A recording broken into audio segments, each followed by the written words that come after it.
Bihar SSC CGL की vacancy एक तो 8-10 सालों के बाद आई है, लेकिन जितना कि आई नहीं है उतना का माथा दर्द करवा रही है बच्चों का।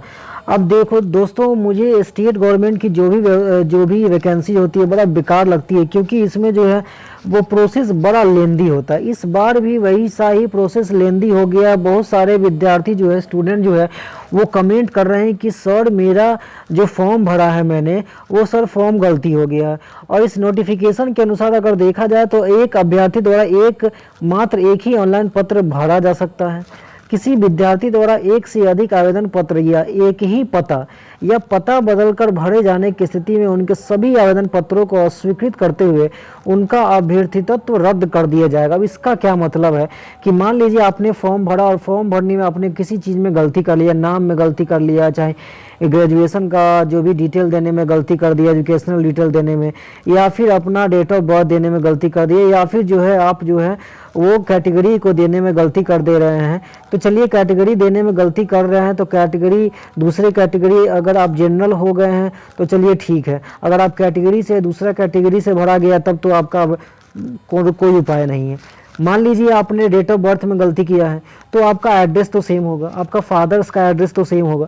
यहाँ पे चुट्टा ये बताया है कि यदि आपने एक ही पता या पता बदलकर, अगर पता बदलेंगे, अगर आपका डेट ऑफ बर्थ अगर गलती होगा तो आप पता तो वही लिखेंगे जो आपको पहले वाला में है।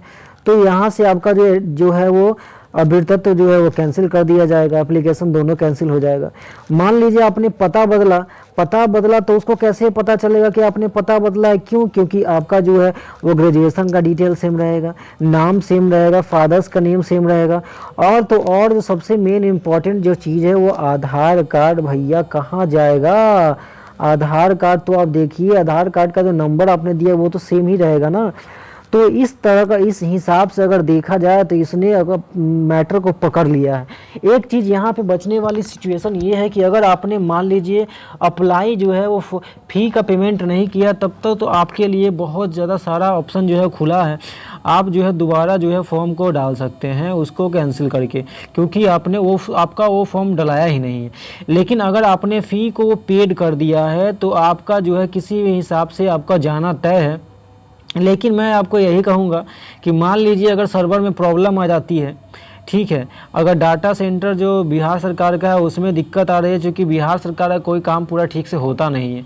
अगर मान लीजिए उनका डाटा जो मिलाने वाला है वो डाटा अगर मिला नहीं तो आप जो है बच जाएंगे। तो इसीलिए मैं कह रहा हूँ कि आपका मान लीजिए वो पहले वाला फॉर्म तो गलती हो ही गया है, अब आप तो मतलब मर ही गया है, मतलब ये मान के चलिए कि आपका सिस्टम ख़त्म ही है, ठीक है।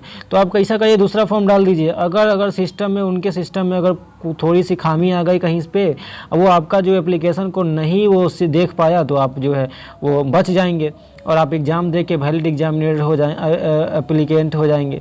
अगर आपका पकड़ा गया तो पकड़ाना होता है, क्योंकि पहले से आप फॉर्म जो है वो गलती भर ही चुके हैं। तो ये मेरा ओपिनियन है, ये मेरा राय है आपके इस प्रकार के सिचुएशन के आधार पर। आपके साथ कैसा सिचुएशन हो गया, आपने किस चीज़ को गलती किया है, आप हमें कमेंट करके बता सकते हैं। कोशिश किया जाएगा कि आपका जो है वो इस आपके समस्या का समाधान कर सकूं मैं। तो इस वीडियो में फ़िलहाल इतना ही। मिलते हैं किसी नए वीडियो में किसी नए टॉपिक के साथ। तब तक के लिए अगर वीडियो अच्छी लगी तो लाइक करिए, दोस्तों के साथ शेयर करिए, जिसको इस प्रकार का प्रॉब्लम हो गया, या फिर जो भी स्टूडेंट बिहार एसएससी सीजीएल का फॉर्म डालना चाहते हैं। क्योंकि कभी कभी होता यह है कि जो डालने वाला है वो गलती कर चुका है और शर्म के मारे बताता